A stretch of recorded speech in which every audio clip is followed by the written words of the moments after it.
My name is Kennedy Alagan, and the topic I chose for my presentation is birth control and family planning. Birth control, or contraception, is a way for women to prevent pregnancy. Some birth control methods can also protect against infections. Contraception allows a couple to plan the timing of their pregnancy. Certain factors in choosing particular birth control methods are overall health, age, frequency of sexual activity, amount of sexual partners, desire to start or continue a family, and family history. The history of birth control. In 3000 BC, Egyptians invented the condom. Ancient drawings depicted men wearing condoms. 1850 BC, the pessary. The pessary is the earliest contraceptive device for women. They are objects inserted into the vagina to block or kill the sperm. 600 BC, Greek colonists discover Sylphion. 1640 AD are the oldest known condoms. 1734, condoms are used to prevent pregnancy. 1844, rubber condoms are mass-produced. And between 1844 and 1873, U.S. contraceptive industry flourishes. In 1873, the Comstock laws are passed, and they are laws that form contraception to be illegal. In the 1880s, skin condoms are used from sausage casings. In 1898, Margaret Sanger turns attention to better contraceptives. 1906, the pill is developed. McCormick and Sanger form partnership to develop the pill in 1906 also. In 1930 to 1960, Lysol disinfectant is popular for female contraceptive, but that was proven to be false. In 1918, condoms are legal for the U.S. troops in World War I to use. In 1960, the FDA approves the pill, which proves to have terrible side effects. And in 1965, the Comstock laws are overturned by the U.S. Supreme Court. In 1976, the T-shaped IUD is FDA approved. In 1980s, the modern low-dose birth control pills are now available. In 1992, the FDA approves the first hormone shot. In 1998, the first emergency contraceptive is approved by the FDA. And between 2000 and 2002, the patch, the ring, the injection, and a new IUD is FDA approved. And in 2003, the first continuous birth control pill was FDA approved. So some methods of birth control include barrier methods, which prevent sperm from getting to the eggs, the fertility awareness method, spermicide, hormonal methods, which hinder the woman's ovaries from releasing eggs that can be fertilized, IUD devices, which prevent implantations of fertilized ova. Sterilization is surgical procedures that can make women permanently unable to conceive children and male partners unable to fertilize the egg, and abstinence. So the barrier methods, some of these types of birth controls are condoms, diaphragms, cervical caps, and contraceptive sponges and spermicides. Condoms require a man to wear it over their penis, which prevents sperm from entering the woman. This is about 85 to 98% effective. A female condom is used by a woman inserting the condom into her vagina prior to sex, and it prevents any sperm from entering. This is about 70 to 90% effective. Condoms help prevent against STIs, and they are available over the counter. They are a one-time use and may not protect against STIs if using a lambskin condom or the condom breaks. And condoms are free at family planning centers and cost about $2 over the counter. Diaphragms or cervical caps work by the woman inserting a soft silicone cap into the vagina prior to sex. This can be done several hours before sex. This prevents sperm from entering the uterus and is used with spermicide to increase effectiveness. They are about 71 to 94% effective, and these methods can be reused, but it does not protect against STIs. They need to be fulfilled by a doctor and may be difficult to insert, and diaphragms and cervical caps may cost from anywhere between $0 to $90. Contraceptive sponges are inserted into the vagina prior to sex, and it prevents sperm from entering the cervix and is also used with spermicide. They are about 76% to 88% effective. They can be obtained over the counter and can be worn for several hours before and after sex. Sponges do not protect against STIs and can be difficult to insert and remove, and they cost about $5. Spermicide is a chemical that is put deep into the vagina before sex. It prevents pregnancies by blocking the entrance into the cervix so sperm cannot reach the egg, and it stops the sperm from moving well enough to reach the egg. It can be used by itself or in combination with other methods. Spermicide has to be used with diaphragms and cervical caps for them to work effectively, and they come in creams, gels, films, foams, and suppositories, and it is about 71% effective and can cost from $0 to $8, and it needs to be used every time of intercourse. The fertility awareness method is the rhythm method and the withdrawal method.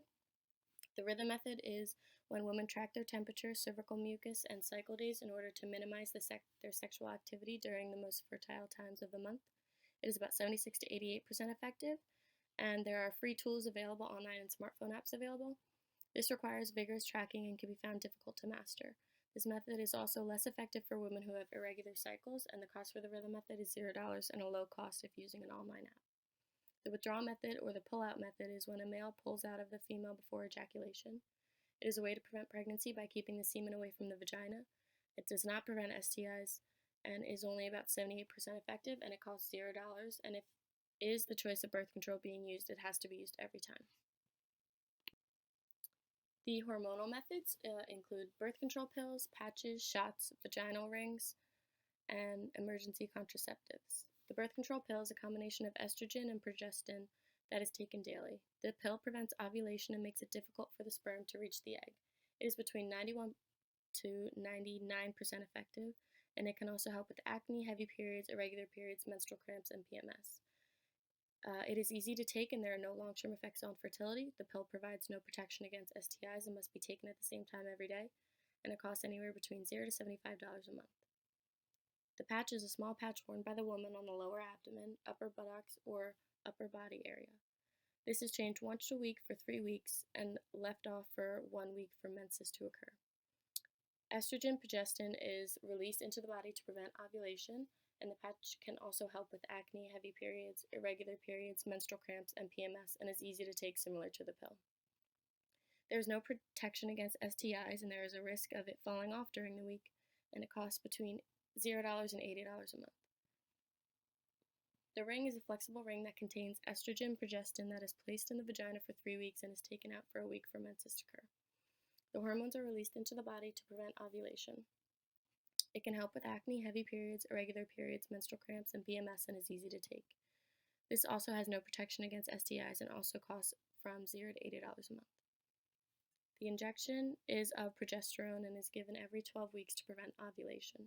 It may lighten or eliminate the menstrual period and does not protect against STIs and must be seen in the doctor's office for an injection. This costs between $0 and $100. The emergency contraceptive includes Plan B, or the morning after pill. This is used for preventing pregnancy after unprotected sex or another birth control method failed.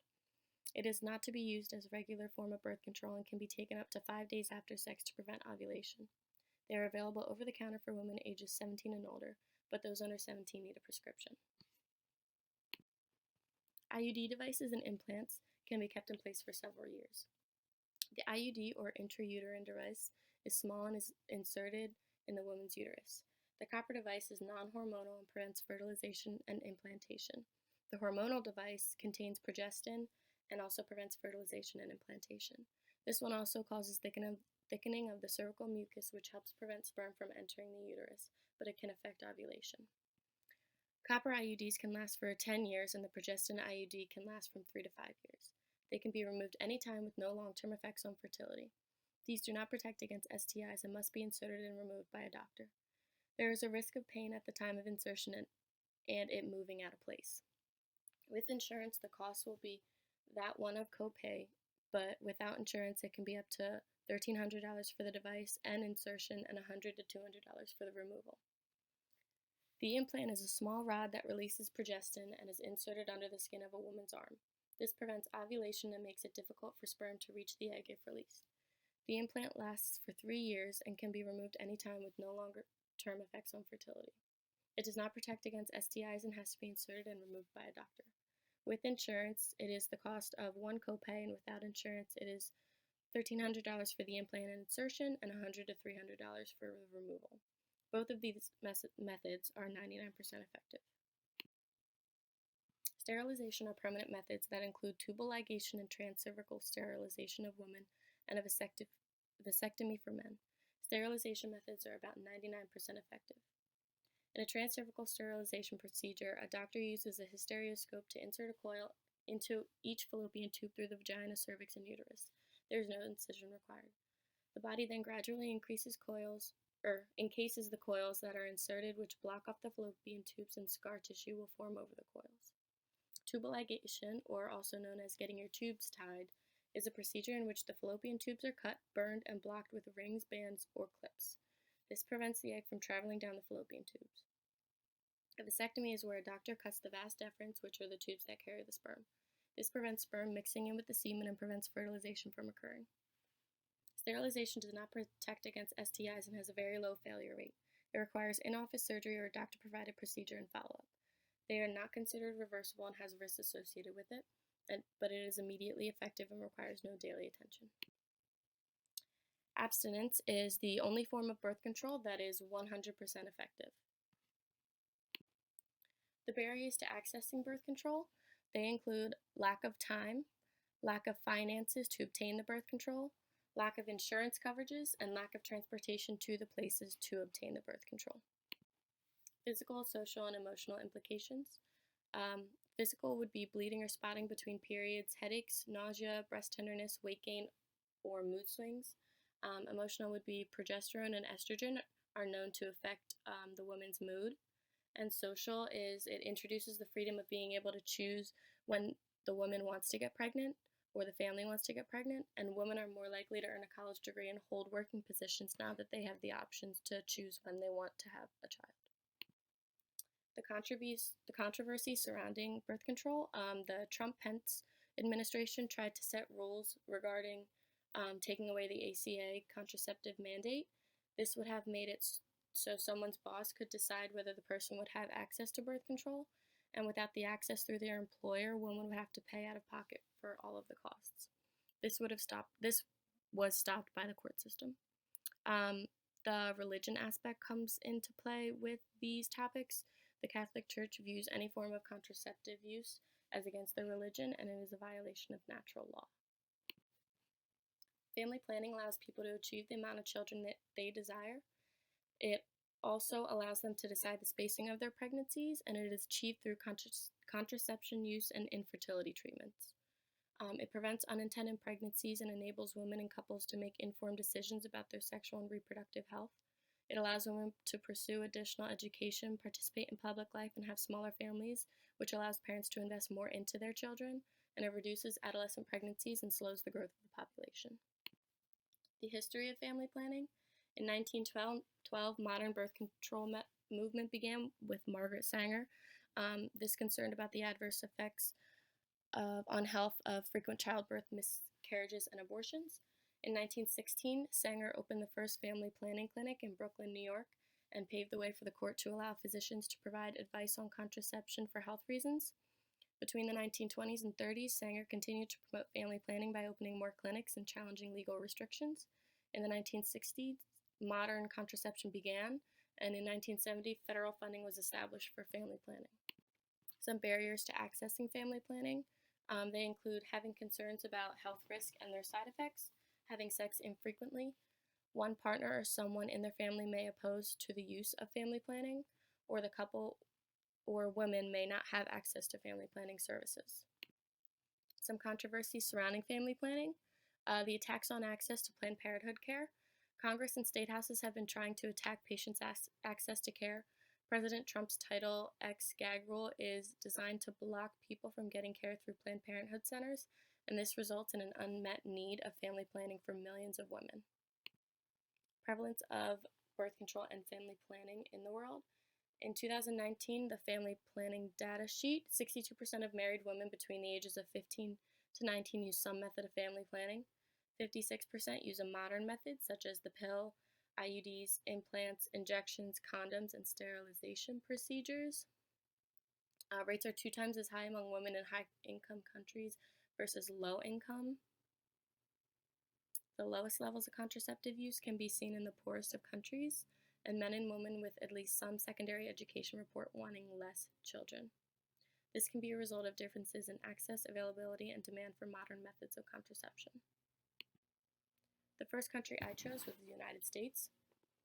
The United States contributions to women's health care include public funding availability. Public funding are the expenditures for family planning services, totaled $2.1 billion in 2015. Medicaid program reimburses providers for contraceptive services delivered. Medicaid accounted for 75% of 2015's expenditures in family planning, and state appropriations accounted for 13% and Title X accounted for 10%. It also has the impact on family planning services.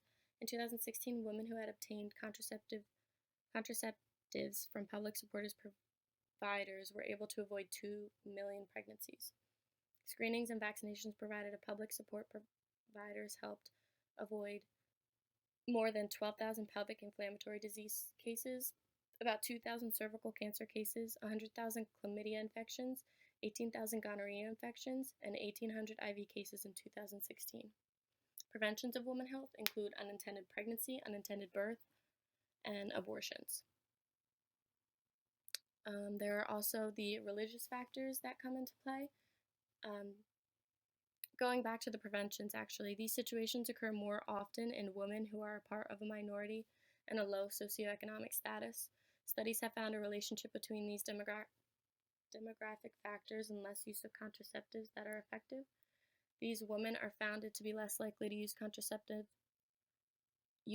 devices, as well as have higher rates of failure to use contraceptive methods correctly than white and higher socioeconomic status women.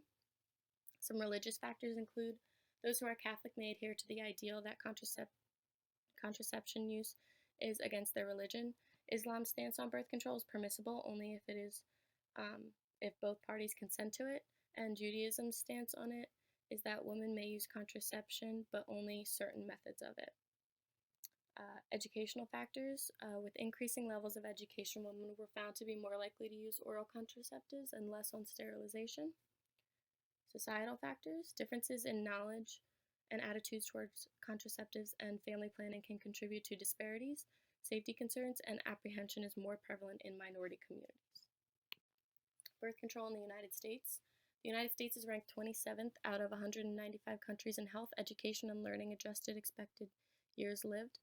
Prevalence of birth control, 70% of women of reproductive age are at risk of unintended pregnancy. About 60% of all women of reproductive age are using a contraceptive method, and 10% of women who are at risk of unintended pregnancy are not using any contraceptive. The most effective birth control methods are often the most expensive, and not having the necessary income to support their chosen methods of birth control can result in an unmet need.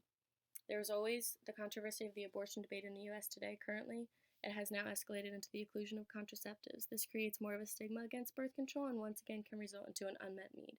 These both issues go into the issues with birth control, which are not always affordable, and there are some high-stake issues. Family planning in the United States. The prevalence of family planning, according to the CDC, about 3/4 of women who are of reproductive age received at least one family planning or related medical service in 2002. Only about 30% of women reported getting pre-pregnancy counseling, which can help reduce the birth defects and disorders caused by preterm birth. This gives way into the issues with family planning, which could be the lack of preconception care. The next country I chose is the Philippines. The Philippines' contributions to women's health could be the Reproductive Health Bill. It was passed in 2014 and hoped to integrate the government's responsible parenthood and family planning efforts into an anti-poverty and development programs. It mandated for the health department to lead the procurement and distribution of reproductive healthcare services and supplies. It also requires sexuality education all the way through high school. Some preventions of women's health include unsupported artificial contraceptives and the unmet need for contraception. The royal government uses the national budget to support natural family planning, but not artificial contraceptives like pills, injections, IUDs, and condoms. The unmet need is highest among the poorest quintile of married women and lowest among the top 2 quintiles. Some religious factors include personal or religious opposition was reported by 10% of women with unmet need in 2008. Educational factors include the reproductive health law called for sexual education, which will promote more use of contraception and family planning. Societal factors include the most common reason for women's unmet need is due to their health concerns about the possible side effects. This could be helped with more sex education. And there is also the fact that the cost of contraceptive supplies is becoming more common for the reason of non use of birth control. Birth control in the Philippines, the prevalence of birth control. As of 2017, the modern contraceptive prevalence rate was thought to be 40% among married women who are able to have children. The rate among those unmarried and sexually active is 17%. Issues with birth control include even though the Reproductive Health Bill was passed and lowered the fertility rate in 2015, it weakened the law by removing penalties for officials and workers who refused to provide contraceptives. Family planning in the Philippines. The prevalence of family planning. Half of the women are now practicing family planning since the bill was passed. Some issues with family planning include women who are in poor households are less likely to practice family planning. Cultural similarities and differences among women in the US and the Philippines. According to the World Health Organization, the maternal mortality ratio in the United States is 19 deaths per 100,000 live births, while the ratio in the Philippines is 121 deaths per 100,000 live births. Both the United States and the Philippines have pushed back regarding the use of contraceptives and family planning. There are laws regarding the legality of contraceptive use and family planning in both countries, and in both countries, those who have issues with contraceptive due to health reasons and religious beliefs have a hard stance in the rejection on family planning. Ethical considerations. The United States, there has been controversy with the Trump administration and it attempts to block millions of people from care at Planned Parenthood, and recently a bigger focus of promoting how advocacy on family planning is essential. In the Philippines, the Catholic Church and conservative politicians maintain their position in that abortion is illegal and consider certain contraceptives a form of abortion. The President of the Philippines passed the bill for contraceptives and sexual education, and his administration holds that the bill had implications of improving the health of women throughout the country. It is important to understand that people in both countries have their own opinions on the subject matter, and that should be respected. In conclusion, the United States and the Philippines have similar views and issues regarding birth control and family planning. The US and the Philippines both had laws against the distribution of birth control and access to it. With that being said, both countries have acknowledged the health benefits for women and families and have thus instituted more access and methods to extend healthy lives for women.